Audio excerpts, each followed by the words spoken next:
Hi there, my name is Steve Gearhart, and that is for those of you who don't know me. This is the Unagi Steve's channel, one of many channels that I have out there. This is just kind of an odds and ends channel where I just do stuff and just throw it out on YouTube because I have a camera and why not? So anyway, doing the Ancestry.com on myself. Kind of wanted to do it simply because of fun reasons. For those of you who might not know this factoid about me, which is, yes, I am adopted. I was about this big when I was adopted. And so in terms of the adoption lottery, I did pretty well in the family that adopted me. This is the family I know. So if you're wondering whether or not I'm actually doing this to find my birth parents and get in contact with them and ask them the question, the Hallmark channel question, why did you give me up for adoption? I don't care. So that's not why I'm doing this. I have the family that I have, and I'm good with that. And also, I kind of don't care that I'm adopted. It's never been an issue for me. Those are questions I don't need answered because I just simply don't care. For some people, that might be closure that they need. I don't. So there you go. I'm doing it because it's fun. It's a fun thing to do. And, it happened to be also at the right price. So there was a Mother's Day sale on Ancestry.com. And I have a small group of friends and family who are just like, you should do this just to figure out, if nothing else, figure out the percentages of where you're from in the world, right? Genetically speaking, are you Italian, Portuguese, Spanish, Mongolian, whatever, that's kind of fun. And actually that is kind of fun to want to know. And because, every now and again I look at myself in the mirror and go, I'm pretty sure I'm Northern European, probably British Isles. Combination thereof. Why not? So, it's kind of one of those things where, well, let's confirm that if we can. So that's kind of what I'm interested in. Also, I'm kind of interested in a practical sense. I am interested in genetic markers because I'm adopted and because there might be a medical worry out there, right? What if there's something that I need to address, and in order to do that I should probably have that information, right, from my doctors. So that's one thing. The other part is the rest of this is more about genealogy and travel migration patterns of like where my genetic ancestors came from, how they got here, how did I get to this point, those kinds of interesting little details that really don't in my life mean more other than a historical jaunt through my genetic history. So that's why I'm doing this. Again, it's just a fun thing for me to do. Okay, so one of the things that I discovered about Ancestry.com, by the way, I already, at the time that I'm filming this, I already have the information. I've looked at it already. But I did a video of me looking at it for the first time, basically for the first time. And I'm going to put a clip in that towards the end. But basically, Ancestry.com has what I see to be four kind of main components, 3 or 4 main components. One of them, of course, is the fun part of going, oh, what are you? Are you Mongolian? Are you Spanish? Are you from the Netherlands? Or, do you have a Ukrainian? What percentages are you of those things? So that's the fun part. There's another part, the genetic markers, as I was just saying.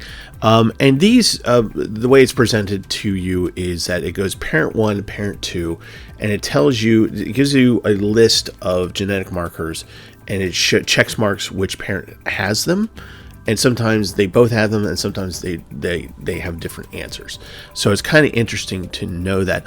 And because I bought the level that I bought, which is kind of like an intermediate level, I get a very basic list of genetic markers. The only thing that was on there that was of any concern, and I'm putting that in very heavy quotations because it's really not a concern medically, is that I do have a vitamin D deficiency. But I already knew that. I found that out over 10 years ago. So that's being addressed. So I don't need to really worry about it. But they talk about things like hair loss. Do you have taste sensitivity towards things? And I got to tell you that the genetic markers were fairly, I'd say about 60-65% accurate as far as I'm concerned. So anyway, so there's that. So, you have the genetic makeup, you have the genetic markers. Then you get into the really kind of interesting communities. So it tells you where the relatives that Ancestry.com was able to locate on their website. This is the major concentration of where your genetics might be as we're speaking. So the relatives that are closest to me are here in America, obviously, and they're in two different locations. For me, they're in two different locations, quite close to each other, actually. So the last part of it, and this is the part where you kind of make the choice whether or not you want to know things.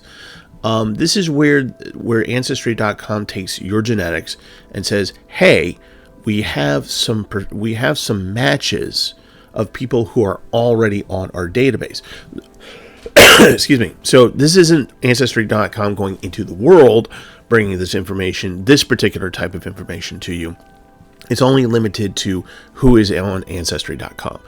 Now, you can find that information, and you can be given that information. And when you click on those people, you can find family trees and things of more information to help you guide yourself in case you're trying to look for something. So let's start there. So let's start with the people that Ancestry.com matched me up with. Now, I'm not going to give names. I'm protecting their right to privacy. And again, no, I have no intention of contacting these people because I have no reason to. But it's kind of interesting to know. So these the two closest relatives that Ancestry.com was able to match me with are two first/second cousins, both women. And so what they do is they say, okay, here's a percentage of their match to you. So it's not going to be a full-on match because every human being is different. But these are, since they're cousins, they're kind of at a lower percentage. One is at 11% and the other one is, I believe, at 13%. Now, obviously, if you have a brother that shows up or a sibling that shows up, then that percentage is going to be much higher, right? And if you have, obviously, a parent showing up, then yes, that's going to be extremely high, right? That percentage. But when you get starting to the cousins, and they go as far out as your sixth cousin, the percentages get really, really, really, really small. I have, and this is probably not unusual for people who do this, it appears that I have over 1,000 people that are third cousins on up through sixth, if I can speak, sixth cousin. So in that very broad category, there's over 1,000 people that I can click on and look at and see if they have any information, family trees, blah, blah, blah, all that information. The closest I am able to get, again, is these two women who happen to be first or second cousins of mine.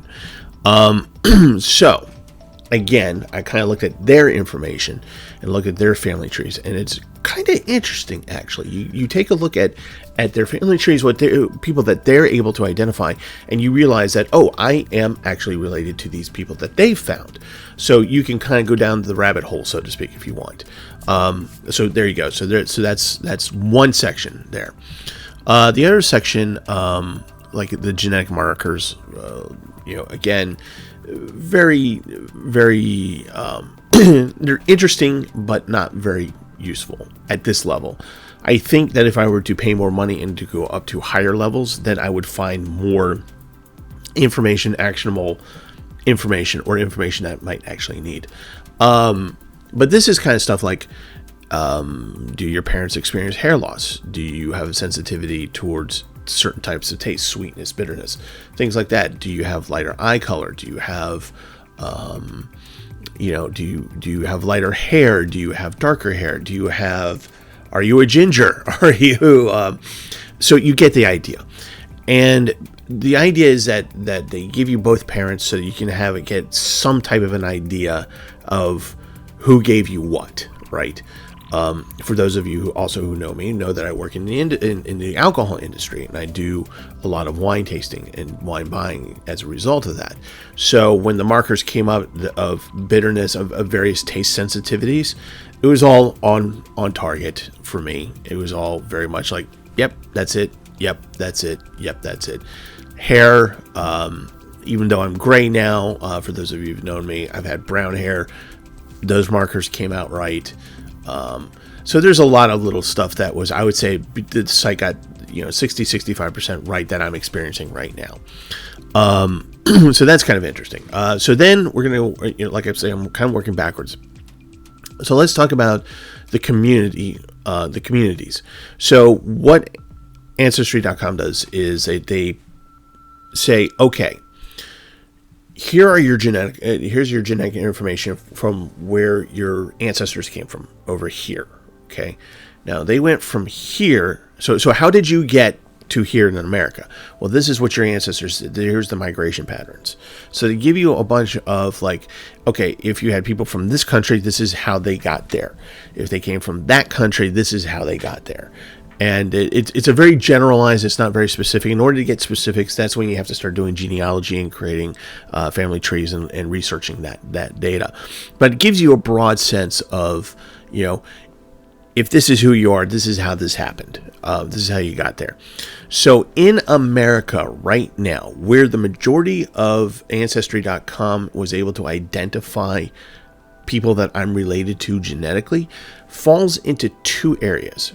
And it looks like when they came over to America, they came through one major portion of them came through Massachusetts on down. And then the second started somewhere like Pennsylvania, Maryland, Delaware, that kind of little area right there, and will also work their way down and west. So the people that I am currently related to that are on the Ancestry.com sites are located in two specific areas. One of them crosses the border in the central areas of Kentucky and Tennessee.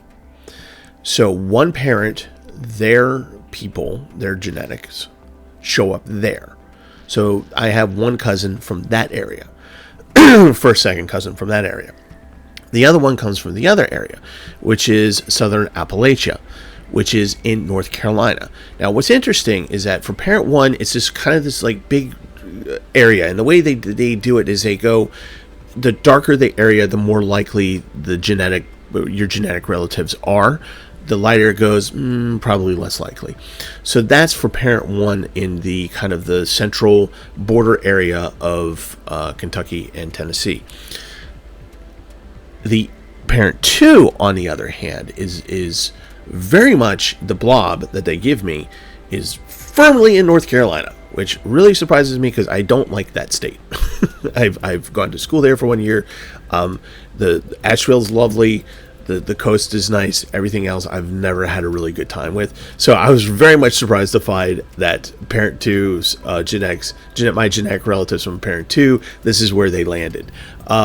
So it's in a specific county, Lincoln County, Catawba, I think, county, and Gaston County. And it's this very tight circle.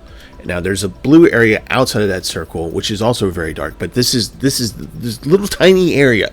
This is where, from parent two, my genetic relatives are. So that other second cousin probably lives in that area. So that's really kind of cool. That information, seeing that migration pattern, where people went, how they got there, and as far as Ancestry.com knows, this is where your people are. Now, when you pull it back, and you can literally pull back the map, it'll show you other areas where, like the fifth cousin, the sixth cousins, people who are just barely genetically related to you, where they kind of wound up, and there's a small contingent of them out in Southern California, which I thought was kind of interesting. So a lot of people stayed within the Appalachian Mountains, the kind of that area, the mid-south kind of thing going on. But then there's this one grouping that's would shoot all the way out to California, which I thought was kind of interesting. So we're going to get to the last section here, and this is the fun part. This is where we get to figure out what part of Steve comes from what part of the world. And I'm going to tell you, no spoilers, I'm going to tell you that on one level, pretty much what I thought. on another level when you get the breakdown of these areas, which is the really fun part, because it's one thing to know that you're from one particular region, but then you want to know, okay, which country's in that region, and it shows you. And I'm going to show you the clip of me reading that off, basically more or less for the first time, and my reaction to it. And because the last percentage, which is 1%, is quite interesting and hilarious, I think. Okay, so this was last night, so we're gonna go back in time a little bit, and here we go. Okay, so I opened it up and I kind of blundered my way into it. Let's take a look here, because there's actually a couple interesting things here. Let me make sure I get back on the page there. Okay, so they say your DNA looks most like DNA from these 7 world regions, and it is more or less what I thought it was going to be. So it looks like 26% is Sweden and Denmark. Cool. Then we have 21% of England and Northwestern Europe. So that kind of region there. 17% is Germanic Europe. Awesome. 15% Scottish. Who knew? 11% Wales. Interesting. 9% Ireland. So we got some Scottish, Welsh, Irish, German, kind of mix of Britain and Northwestern Europe. But it looks like the big 2 things are Sweden and Denmark. Now here's the interesting 1%, and this is one of those things where this is where it gets a little screwy, and this is kind of the fun part of knowing your DNA. 1%. Are you ready for this? 1%. 1%. 1. Nigeria.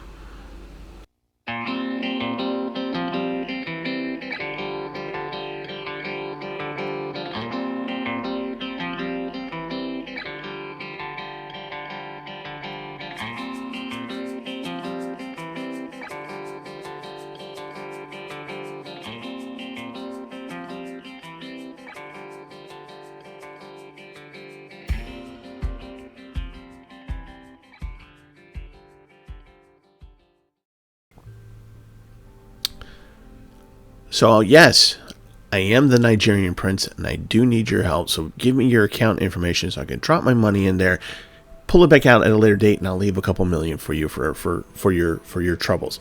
Thank you so much for your help. This Nigerian prince really appreciates it. Just kidding. Interesting though, right? 1% Nigerian. Now I have some theories on that, but I'm not going to discuss them right now because it's kind of a hot topic a little bit. But I do have a couple theories on it. I think one is more likely than the other, and simply based on the fact that one shows a migration pattern and the other one doesn't really. So for future, if I figure it out, I'll let you guys know. But it is interesting to have all, basically I'm Scandinavian, and I've got some Germanic in there. Actually, it looks like Netherlands is actually a big hotspot for genetic relatives or genetic ancestry. And then, of course, Scotland, Wales, and Ireland, and a little bit of Britain in there. And that's kind of fun to know and see those migration patterns of people coming over. So what does this do for me? What do I get out of this? What I get out of this is a lot of personal historical genetic information that, should I want to pursue it, I can, and I've got a good start on it. I got some information. I've got a couple cousins who are keeping good records. So yes, this could be, if I decide to do a genealogical chart of myself, this could be quite fun. But just to reiterate, no, not looking to connect, not looking to communicate, not looking for anyone really particularly, just doing for funsies, and just kind of getting a confirmation that when I look in the mirror for the past few years and said, yeah, I think you're kind of Germanic, Northern Europe kind of thing. Yeah, pretty much. That's pretty much what it is, with a healthy dose from the British Isles. So I hope that was interesting to you. And Ancestry.com, like I said, it gives you a lot of information. And while I kind of went over the 4 main categories, There's a lot of other stuff in there that I still have to go through that. I still have to look at and still kind of ponder and sleuth through and that kind of stuff. But it's really kind of interesting. And again, I only did it because the price was right at the time. It was a Mother's Day sale, so that's why I did it. But if you want to do that, if you don't know that much about your genetic background and it's something that you might be interested in, and just for the fun of it, for the heck of it, I spit in the tube and send it out and see what you get. Because it'll be kind of interesting. People find all sorts of interesting things. So, yeah. So if I decide to go on this genealogical journey, I'll let you guys know and let you know what I find out. Okay. Till next time. Have a good one.